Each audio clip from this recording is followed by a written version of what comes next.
देखिए नाविका जी, विपक्ष को ये संख्या देखकर उत्साहित होना स्वाभाविक है, क्योंकि उनको इतने उम्मीद खुद नहीं थी। बट लेकिन इससे ज़्यादा उम्मीद रखना मैं मानता हूं उनके लिए निराशाजनक साबित होगा बहुत ही 2 घंटे के बाद, जबकि आपको 2 बजे तक कई सारे रिजल्ट्स आने की संभावना है। बट लेकिन देखिए, विपक्ष क्या अपने विपक्ष के नेता को चुन पाएगा?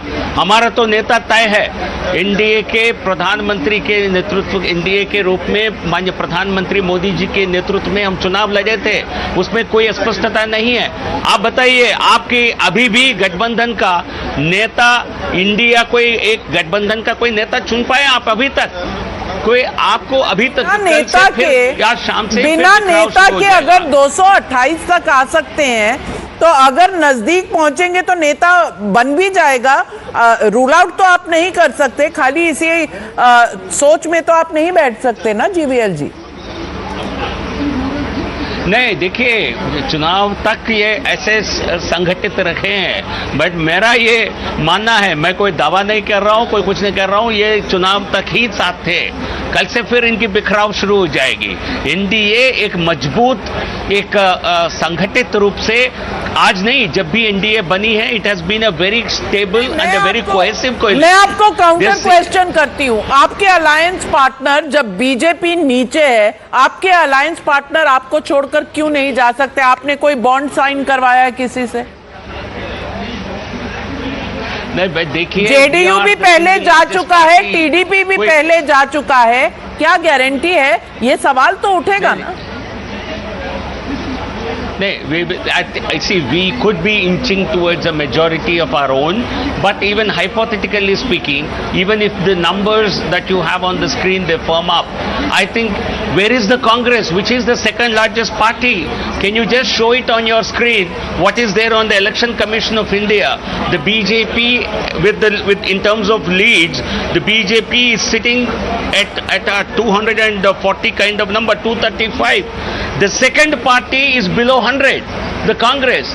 So there is no question of any other party having any chance at government formation. I think we are confident of crossing well over 300, and the BJP could be getting closer to a majority, if not an absolute majority, in any event. Manoj Yadav ji, prepoll alliance India गठबंधन का है, तो largest party का कोई सवाल आता है?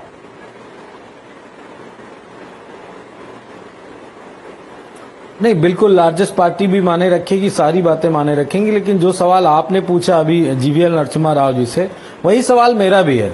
हमारे पास कोई नेता तय तो है नहीं, तो हम चाहेंगे तो एनडीए का कोई भी घटक दल लेके उसको प्रधानमंत्री बना देंगे। आपके पास सिर्फ एक ही चेहरा है, और इसीलिए हमने कोई नेता नहीं तय किया था। आपके एनडीए को जब चाहेंगे, जैसे चाहेंगे वैसे खत्म करके हम प्राइम मिनिस्टर घोषित कर देंगे। आप क्या कर पाओगे? कुछ भी नहीं कर पाओगे। लेकिन ये कोई बात नहीं है। अगर आप इस तरह की बातें इस स्थिति में भी करने को तैयार हैं, तो इंडिया के पास बहुत सारे सवाल जवाब हैं, और हमारे सर्कस में इतने तीर हैं कि आप उसका जवाब नहीं दे पाओगे। लेकिन फिर भी मैं कह रहा हूं, 2 घंटे अभी थोड़ा सा सब्र करिए, अभी और भी सारी स्थितियां लगभग क्लियर होंगी। हर्षवर्धन त्रिपाठी जी, नहीं, देखिए, मुझे तो बड़ा अच्छा लगा आज मनोज यादव जी, थोड़ा सा सीटें आ रही थी तो वो अपने उस तीखे अंदाज में नहीं थे, लेकिन देखिए थोड़ी देर में वो बदल गए। वो कह रहे हैं कि अभी हम एनडीए को ऐसे कर देंगे, तोड़ फोड़ देंगे।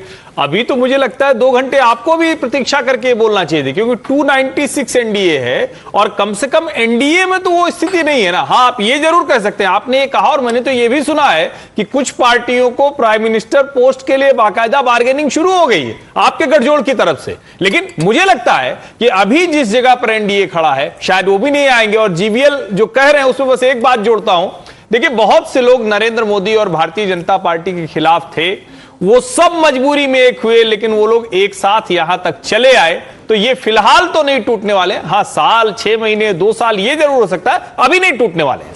आचार्य जी, आपको क्या लगता है ये नंबर देख करके 235 अभी बीजेपी और सारे घटक दल मिला करके भी 300 से शॉर्ट है? Are we again looking at an alliance situation in our country? बहुत दशकों तक अलायंस पॉलिटिक्स खत्म हो गई थी हमारे देश से, क्लियर मेजॉरिटी मिलती थी वन वे और दी अदर। अब एक अलायंस पॉलिटिक्स वापस आ गई है। देखिए जी, राजनीति संभावनाओं का खेल है और क्या हो सकता है क्या नहीं हो सकता है इसकी संभावनाएं बिल्कुल हमेशा बनी रहती हैं। लेकिन कुछ भी हो, एक बात पक्की है कि समाजवादी पार्टी ने उत्तर प्रदेश में बहुत अच्छा परफॉर्मेंस किया है और बीजेपी उत्तर प्रदेश में अच्छा परफॉर्मेंस नहीं कर पाई। उसके कई कारण हो सकते हैं। जहां तक सवाल है कि एनडीए गठबंधन अभी 300 के करीब दिखाया जा रहा है और जो दूसरा गठबंधन है इंडिया गठबंधन, वो अभी 200 कुछ दिखाया जा रहा है। तो इसमें मुझे नहीं लगता है कि कोई सरकार बनाने में एनडीए को कोई प्रॉब्लम आएगी। कॉन्स्टिट्यूशन इस बात की अनुमति देता है। मगर यहाँ सबसे बड़ा जो सवाल है वो ये है, मॉरल विक्ट्री का है और मॉरल वैल्यूज का है। क्योंकि पूरे देश में नरेंद्र मोदी जी के चेहरे पे चुनाव लड़ा गया और नरेंद्र मोदी अकेले चुनाव लड़ रहे थे और सारे देश के तमाम नेता जो उनके विरोध में थे वो एक तरफ होकर चुनाव लड़ रहे थे। तो एक व्यक्ति चुनाव लड़ रहा था, तो उस व्यक्ति को देश की जनता 40% से ज्यादा अकेले को वोट दे रही है। ये मुझे लगता है नरेंद्र मोदी सबसे बड़े नेता आज भी होकर के प्रूव हुए हैं इस रिजल्ट के बाद भी। अब सवाल होता है कि सरकार किसकी बनेगी। तो सिंगल लार्जेस्ट पार्टी को इनविटेशन देना ये राष्ट्रपति जी का फर्ज बनेगा। वो दें ना दें ये उनका मामला है। नरेंद्र मोदी गठबंधन की सरकार में प्राइम मिनिस्टर की ओथ लें या ना लें ये उनका फैसला होगा। और जहां तक मनोज यादव जी ने एक बात कही है उसकी भी संभावनाओं से इनकार नहीं किया जा सकता है। क्योंकि राजनीति में जो होता है वो इस देश ने पहले भी देखा है कि पद के लिए सिद्धांतों को तिलांजलि दी गई है। तो अगर एनडीए गठबंधन में कोई ऐसी कमजोर कड़ी है जिसको मनोज यादव जी इशारा कर रहे हैं तो उसको हल्के में नहीं लेना चाहिए। क्योंकि हो सकता है कि वो एनडीए के किसी गठबंधन को, जब आदमी सुसाइडल मोड में होता है, फिदाइन मोड में होता है, तो फिर कुछ भी कर देता है। तो अगर नरेंद्र मोदी जी को रोकना है किसी भी कीमत पर, ये जो चुनाव हुआ है ये दो भागों में बटा है। एक वो जो नरेंद्र मोदी को हर हाल में तीसरी बार लाना चाहते हैं, दूसरा वो कि हर हाल में नरेंद्र मोदी को हटाना चाहते हैं। और उत्तर प्रदेश में जो मुस्लिम कम्युनिटी है उन्होंने एंटायर नरेंद्र मोदी को हटाने के लिए वोट दिया है। और 4 जून 2024 ये तारीख भारत का भविष्य तय करने जा रही है। 4 जून नरेंद्र मोदी हिंदुस्तान के प्रधानमंत्री नहीं रहेंगे।